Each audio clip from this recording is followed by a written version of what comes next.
Excuse me, any problem? Problem মানে অনেক বড় প্রবলেম। আচ্ছা আপনিই বলুন, আমার রেট কি কখনো 500 টাকা হয়? মানে উনি বলছে আমার রেট নাকি 500 টাকা। আমি কি ফকিনি নাকি? হ্যাঁ আপনিই বলুন, আমি তো 10,000 এর নিচে কোনো কাজই করি না। দোস্ত বোঝা হয়ে গেছে, এখানে টাকাটা ঠিক হবে না, চল চলে যাই।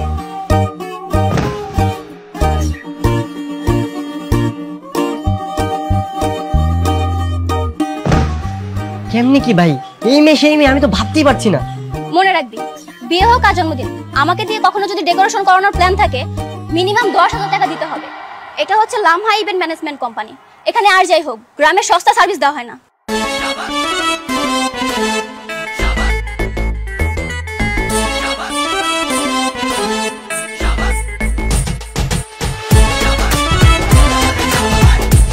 জি, তো অন্য রেটের কথা বলছে, আমরা তো অন্য কিছু ভাবছিলাম।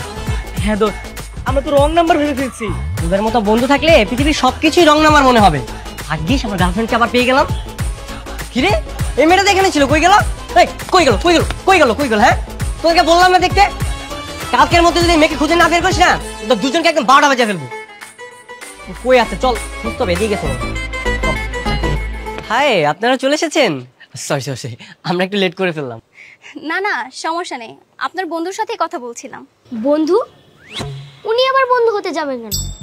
ওনাকে তো আমি চিনি না। চেনো না? এই আপনারা বলেছিলেন এটা আপনার বন্ধু হয়। ও আসলে হয়েছে কি, ও হচ্ছে আমার দূর সম্পর্কের বন্ধুর আত্মীয়।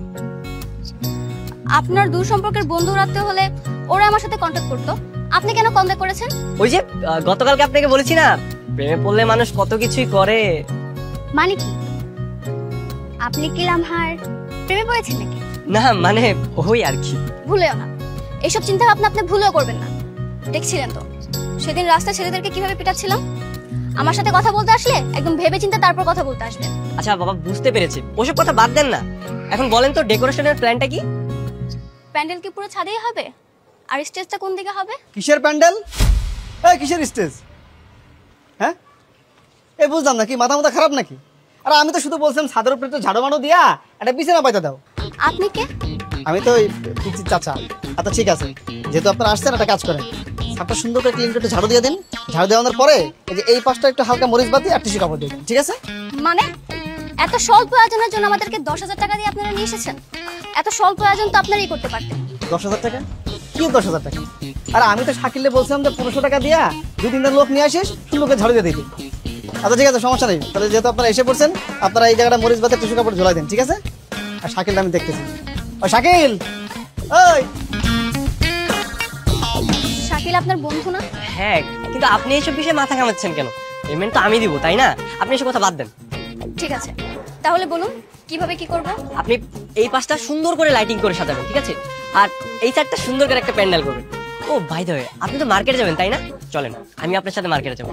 আর মার্কেটে গেলে নতুন নতুন অনেক আইডিয়া মাথায় আসবে, কি বলেন? ঠিক আছে চলেন তাহলে। এই যারা একটু দিতে দেখ, সুন্দর করে সব গুছাবি। আমি বাকি যা যা লাগে সবকিছু নিয়ে আসবো। ওকে।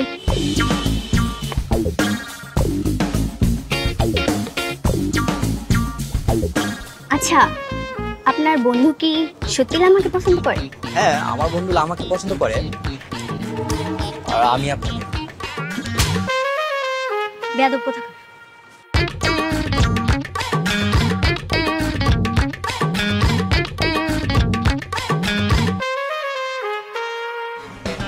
ও শাকিল, শাকিল এদিকে আয়। জি আইতাছি আইতাছি। হ্যাঁ কোন? উপরে যে ইভেন্টের মেয়েগুলো আছে না, ওরে কবি 3 তলার কর্নারের যে রুমটা আছে, ওটা খুব সুন্দর করে টিপ টিপ লাইট দিয়ে লাইট করতে। আমি বন্ধু বান্ধব নিয়ে একটু খাবো।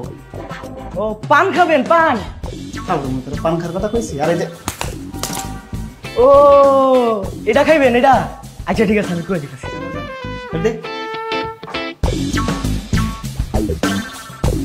আসেন আসেন আসেন। ভাবি এই রুমটা সুন্দর করে লাইটিং করে সাজিয়ে দিবেন। কে আপনার ভাবি? সরি সরি, বাহিরে লাইন দিয়ে আসে, সেখান থেকে লাইন টেনে সুন্দর করে সাজিয়ে দিবেন। ঠিক আছে ঠিক আছে, আমি তাহলে যাই।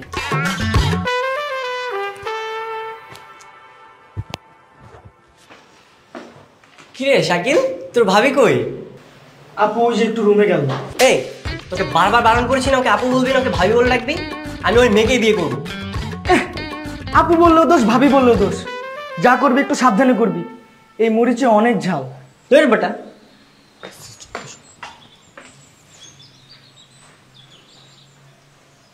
হাই হাই, আপনি এগুলো কি করছেন? আপনি তো শখ খাবেন। আপনি কি ইলেকট্রিশিয়ান? না। তাহলে এত বেশি কথা বলেন কেন? কম কথা বলবেন। বেশি কথা লোকজন আমার একদম পছন্দ না। আচ্ছা শোনেন না, একটা কথা বলি। বলুন। আমি না লাইটিং এর কাজ খুব ভালো পারি। তার চেয়ে বরং আপনি একটা কাজ করেন, ফুলগুলো সাজান, আমি এই দিকটা দেখছি। ঠিক আছে, এই নেন।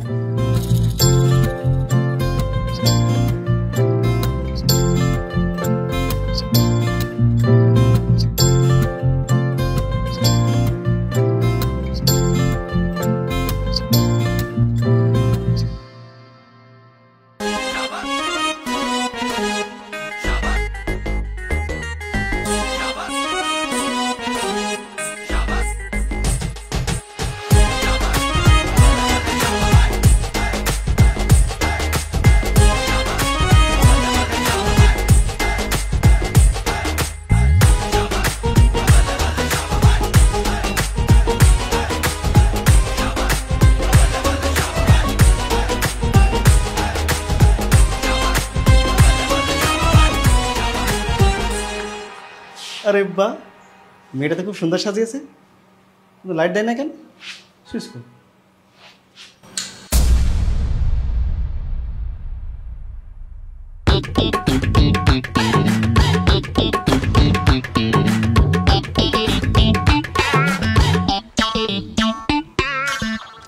আপনাদের ভাগ্য ভালো যে কেউ মারা যায়, শুধুমাত্র ক্ষতিপূরণ নিয়ে ওরা ছেড়ে দিচ্ছে।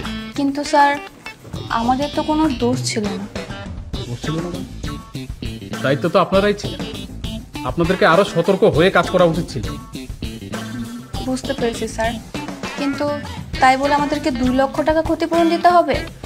একটু বেশি হয়ে গেল না? শুনুন, ফারুক সাহেবের চিকিৎসা বাবদ প্রায় 1 লক্ষ টাকা খরচ হয়েছে। আরো বাড়ি, টেলিভিশন, ফ্রিজ, এসি, অন্যান্য জিনিস কিন্তু নষ্ট হয়ে গেছে।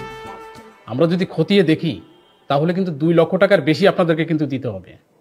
স্যার, আমাদের বিজনেসের তো সব টাকাই শেষ হয়ে গেছে। আমাদের কিছু করার নেই। বললাম না যে আপনাদের জেল হয়নি, সেটাই ভাগ্য। যান, বাড়ি যান, আর সতর্কতার সাথে কাজ করবেন। জি স্যার।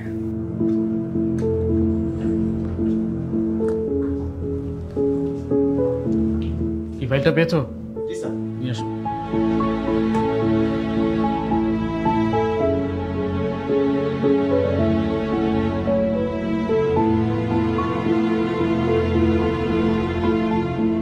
আপনার তো দেখছি সাহস কম বড় না।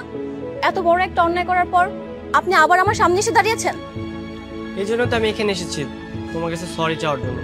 সরি সরি সরি, আমি এক্সট্রিমলি সরি। দেখুন, সরি বললে সবকিছু সমাধান হয় না। আপনার জন্য আমাদের ব্যবসার সব ইনভেস্টমেন্ট শেষ হয়ে গেল। আমাদের মান সম্মান বলার কিছু রইল না। এত বড় একটা দুর্ঘটনার পর আমাদেরকে কাজ দিবে কে? হ্যাঁ, আমি আছি না, আমি আপনাদের কাজ খুঁজে দিব। No thanks. আপনার জন্য আমাদের এমনিতেই 2 লক্ষ টাকা গচ্ছা গেছে। যদি পারেন তাহলে সেটাকে ম্যানেজ করে দেন। বাবার কাছে চাইলে দিয়ে দিত, কিন্তু আমার বাবা তো আমাকে গ্রামে বিয়ে দেওয়ার জন্য বসে আছে। বলছে ওই মেয়েকে বিয়ে করলে নাকি আমাকে টাকা দিবে। উপকার যেহেতু করতে চাচ্ছেন, তাহলে গ্রামে সেই মেয়েটাকে বিয়ে করে আমাদের টাকা ফেরত দিয়ে দিন। তা কি করে হয় বলো? আমি তো তোমাকে ভালোবাসি। কি সর্বনাশ, আপনি থেকে তুমি, আবার প্রেমের প্রস্তাব ফ্রি? হ্যাঁ। মনটা চাচ্ছে তোমার চুলগুলো সব টেনে ছিঁড়ে ফেলে। তুমি আমার সামনে থেকে এক্ষুনি যাও, একদম রাগাবা না। এই তো আপনি থেকে তুমিতে চলে আসছো, আর কিছুক্ষণ কথা বলো, দেখবে প্রেমে পড়ে যায়। এই, তুমি কি পাগল? এই চল তো।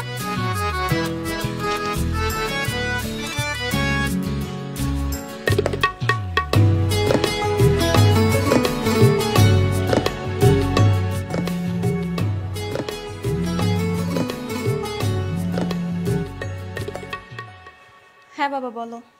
পড়াশোনা কেমন হচ্ছে মা? ফাইনাল এক্সাম তো শেষ, এখন আপাতত কোনো পড়ালেখা চাপ নেই। একটা ইভেন্ট ম্যানেজমেন্টের টিম তৈরি করে সেখানে নতুন কিছু করে ট্রাই করছি আর কি। কি দরকার এইসব করার?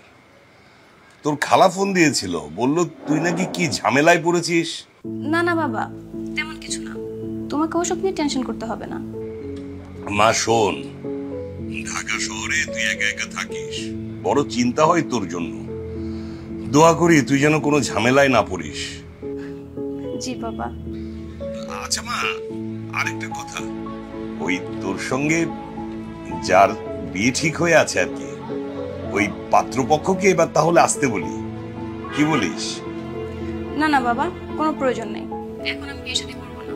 আগে নিজের পায়ে দাঁড়াই, তারপর না হয় ভেবে দেখবো। আচ্ছা ঠিক আছে, তুই যা ভালো বুঝিস। ভালো থাকিস মা, সাবধানে থাকিস। ঠিক আছে বাবা, আল্লাহ হাফেজ। আল্লাহ হাফিজ, আল্লাহ হাফিজ।